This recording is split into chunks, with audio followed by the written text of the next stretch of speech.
こんにちは。安井です。今日から JLPT の N4 の漢字を勉強したいと思います。N4 の漢字です。今日は家族について、勉強していきます。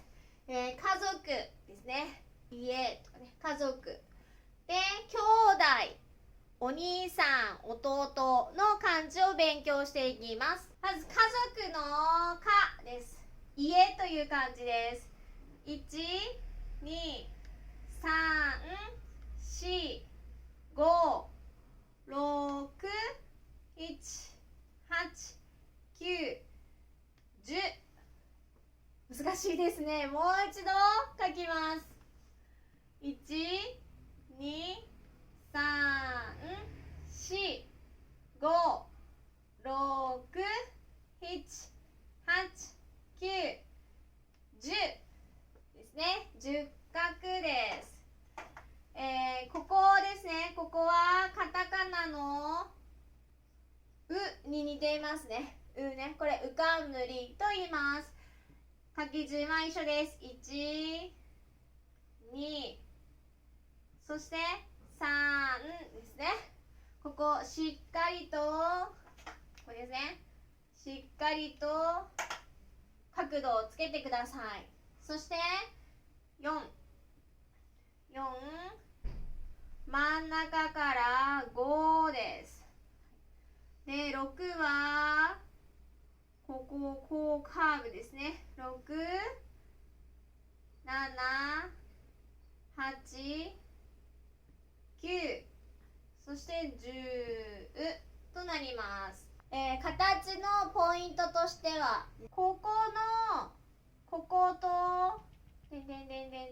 ここの羽のところね。ここカーブでしっかりと真ん中に戻ってきてください。家を描くときに、ここまではいいですけども、こうカーブになって、ここでね、真ん中に戻ってこないと、ね、家が、こう、バランスがとてもこんな感じで悪くなります。これはダメです。しっかりと真ん中に戻って書きましょう。ここです。ここです。ここのまっすぐのこの線ですね。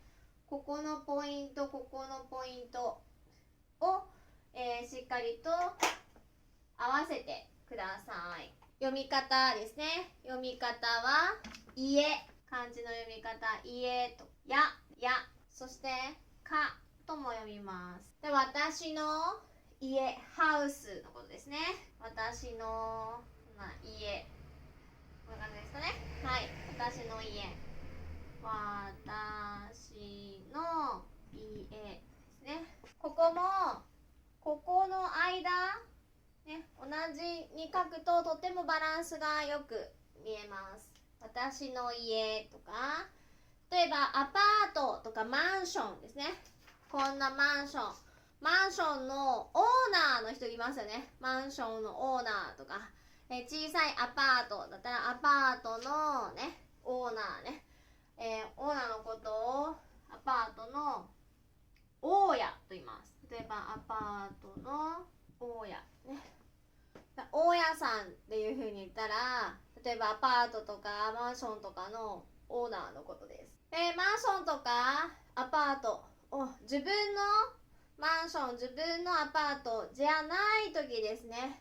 毎月、アパートのお金、部屋のお金を払います。そのことを家賃と言います。家のお金、部屋のお金のことを家賃ですね。毎月家賃を払います。あとは皆さん、日本のポップカルチャー、漫画とかね、知ってますか？ナルトとかワンピース、いろいろありますね。最近では鬼滅の刃が有名ですけども、漫画を描く人のことを漫画家と言います。漫画家ですね。漫画家、これ書いている人のことです。はい。他には例えば小説とかね、本を書いている人を、作家とかって言います。作家。あ、小説を書いている人は小説家とかね、何かを作っていること、はい、例えば国の政治を治めている人、政治家とか政治家と言います。家族の族という漢字を勉強していきます。族ですけれども、左側と右側のパーツに分かれています。まず左側から1、2、3、4、5、6、7、8、9、10、11ですね。もう一度書きます。1、2、3、4、5、6、7、8、9、10、11ですね。書き順は1、2、3です。ね。で、4ですね。で、5、6、7、8、9、10、11です。ここ方角の方と同じですね。方角の方、この感じです。方向とか方角の方ですね。これと同じ感じです。ここしっかりと、ここもしっかりと跳ねてください。そして、次5画目6画目です。5画目6画目を注意しないといけないのは、よくですね、こう書く人がいます。これはダメです。しっかりとこうですね。真ん中、ちょうど真ん中のところから、左から右に書いていきましょう。この下も同じです。ここもですね、カタカナの「の」を書いて、ちょうど真ん中あたりから横に書いていきましょう。読み方です。読み方は族と読みます。ですので、この漢字とこの漢字を合わせて家族、ね、皆さんの家族は何人ですか、ね、家族は何人ですか、何人家族ですか。私の家族は4人家族ですね。4人家族です。あとは族というのはアクアリウム、水族館の時もこの漢字を書きます。水族館ですね。休みの日に友達と水族館に遊びに行きます。これが家族という漢字です。次は兄弟の漢字です。はい、皆さんこれ私の家族ですね。私の家族って感じでね。私の家族には、お父さんお母さん父母がいます。ここに私がいますね。そして、兄ですね。兄と弟の漢字を勉強していきます。兄弟は、男の人ですね。男の人の兄弟、兄弟です。まず兄からです。兄は1、2、3、4、5をもう一度1、2、3、4、5をポイントはですね、ここの上と下のパーツで書いていきます。上は口です。口ですね。口という字。そして下は、例えば先生の線とかね、ここですね。このパーツと同じです。このパーツと同じです。ですからしっかりグググとね、横に行って最後は跳ね上げていきましょう。で、左側はしっかりと払いましょう。カタカナの「の」のようにですね。書き順は口と同じです。1、2、3、4、5を書きます。読み方は兄、ケイ、今日と読みます。今日と読みます。例えば私はね、3歳年上の兄がいます。兄がいます。3歳年上の兄がいます。兄がいますとかね。で、自分の、上のお兄さんのことを兄と言いますけれども、他の人の家族、誰々さんの家族の時には、お兄さんと言います。お兄さんですね。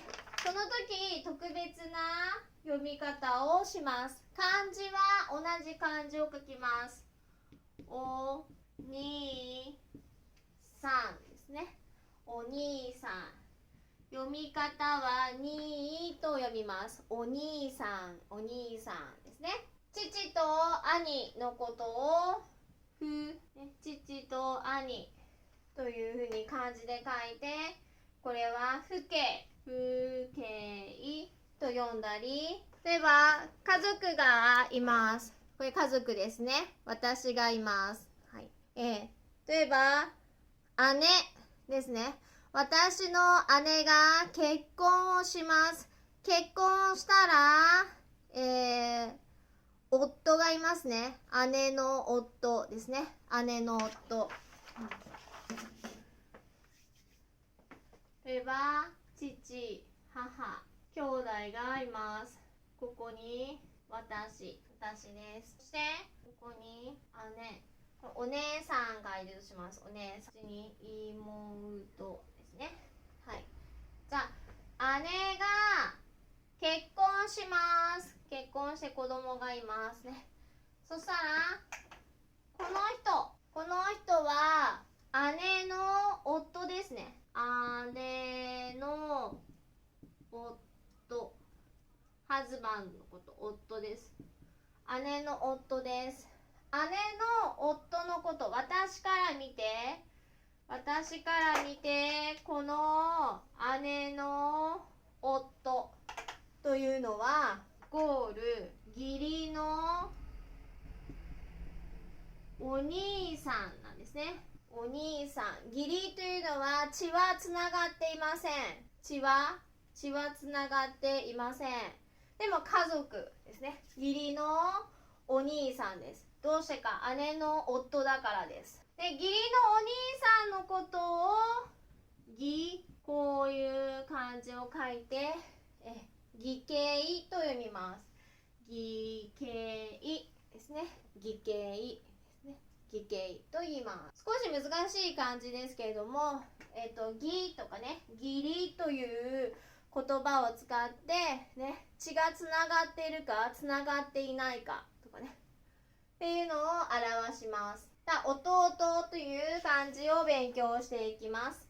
弟ですね。弟は1、2、3、4、5、6、7ですね。